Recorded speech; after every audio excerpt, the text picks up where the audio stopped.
festival of Passover starts tomorrow evening. Passover resonates with the message of hope, even when shreds of hope are impossible to find. An entire people had been enslaved in Egypt for 210 years.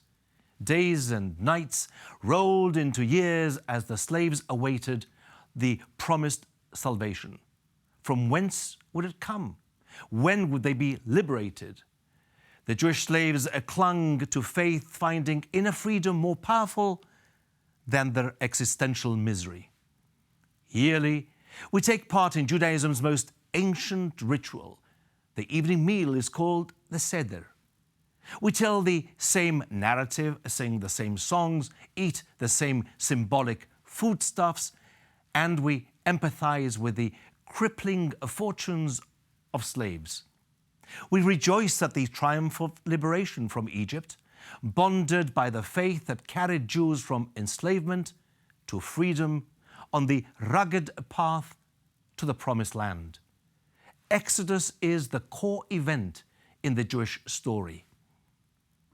On Passover, the past blends with the present, giving us renewed comfort, impetus and hope, and a binding bond to be alert and speak out against injustice, propelled by the fact that I come from a family of slaves, whose reality and environment were mud and misery, marshes and masters' whips.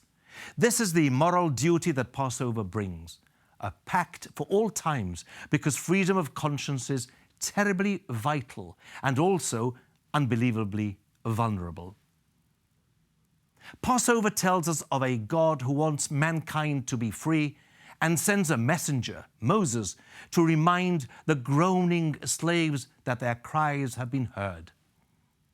The word in Hebrew for Passover is Pesach. If we slash the word Pesach into two syllables, we find that the message that underpins Passover is so important, so crucial. Pesach, a mouth that speaks. Pesach is the counterweight to the despairing, disempowering, and delinquent PC, political correctness. As the world order spirals without reprieve, the tendency is like the picturesque three baboons: see nothing, hear nothing, say nothing. For the better part of 5 years, a decrepit United Nations has stood by as 500,000 Syrians were slaughtered. This august, dusty organization has done precious little for the victims of Syria's war. While Yazidis and Christians across the Middle East are beheaded, tortured and raped, religious and political leaders twiddle their fingers in stunned paralysis. We have the moral imperative to protest, to complain, to raise our voice, and to refuse to be found compliant. No ogre was ever satiated through appeasement. Indeed, the Nazis were not defeated by indifference or by hordes of well-meaning peace activists. Peter Marshall, a Scots-American preacher, put it cogently: a different world cannot be built by indifferent people. And I love the words of the late Rabbi Abraham Cook: I don't speak because I have the power to speak. I speak because I don't have the power to remain silent. Ma nishtana halayla hazeh. Why is this night different to all other nights? This and other why questions resonate throughout Jewish homes during the Seder.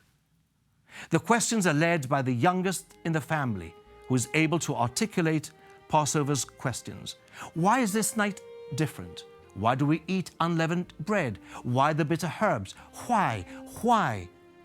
The evening meal rituals, the Seder, is more than just a family reunion, where the roar of laughter and the cacophony of talk spice the ambience. It's an educational experience, teaching us at an early age to ask and prod, to speak up and challenge. And so the Seder is a family affair like no other.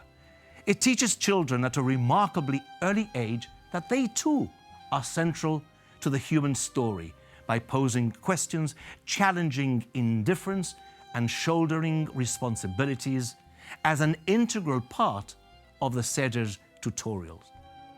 The Passover narrative brings us a dominant message of responsibility, not rage, not revenge, as we retell the memory of our degradation, of death and infanticide in Egypt. The Seder teaches us that freedom is not merely a lifelong holiday. It means assuming obligations and responsibilities and making each day count. The language of the Passover narrative is in the first person plural. We. Our celebration and our hopes for the future are only complete when we celebrate together. Community is built on trust, but we're fast becoming a less trusting society. The tradition of building castells, human towers in Catalonia, started in the 18th century. Then the dancers of Valls near Tarragona ended parties by constructing people piles. The castells starts with a piña, a firm base of interlocking bodies. Human tiers are formed by castellers who climb up in a specific order to raise the structure higher and higher, usually between 6 and 10 levels. The ensaneta, the tower's pinnacle, is the lightweight and brave child. It's a celebration of a community coming together, putting faith in everyone to build the human castles. There's an immense benefit in structures built between friends and neighbors, where the other is not seen as an adversary, but as a partner, vital to mutual successes. And it's this spirit of community that we must preserve, applaud, and foster in Gibraltar. Despite the harsh roar of terror and violence outside, we shall protect ourselves so that we shall be blessed as we've never been blessed before. And we should count our blessings. Social philosopher Eric Hoffer wrote, "The hardest arithmetic to master is that which enables us to count our blessings." So community living is dependent on all its components. Life asks us less about our ability or inability and more about our availability. Passover animates us to find happiness in personal hope and faith in a God who neither sleeps nor slumbers. We should remain buoyant and united even in the depths of vulnerability and impermanence, committed to retaining social alertness to threatening nuances, preserving our social cohesion by not taking our tolerant society, and I hate using the word tolerant, as an everlasting given. It is not. It is incumbent on all of us to continue to strive for the social fabric that has made Gibraltar a proud showcase. But it needs serious deliberation and even more serious efforts. A wise person wrote that the human race is divided into 3 groups: people who make things happen, people who watch others make things happen, and people who always ask, what happened? Part of community living lies in doing responsibly. Passover instills in us that sense of purpose and involvement in communal affairs.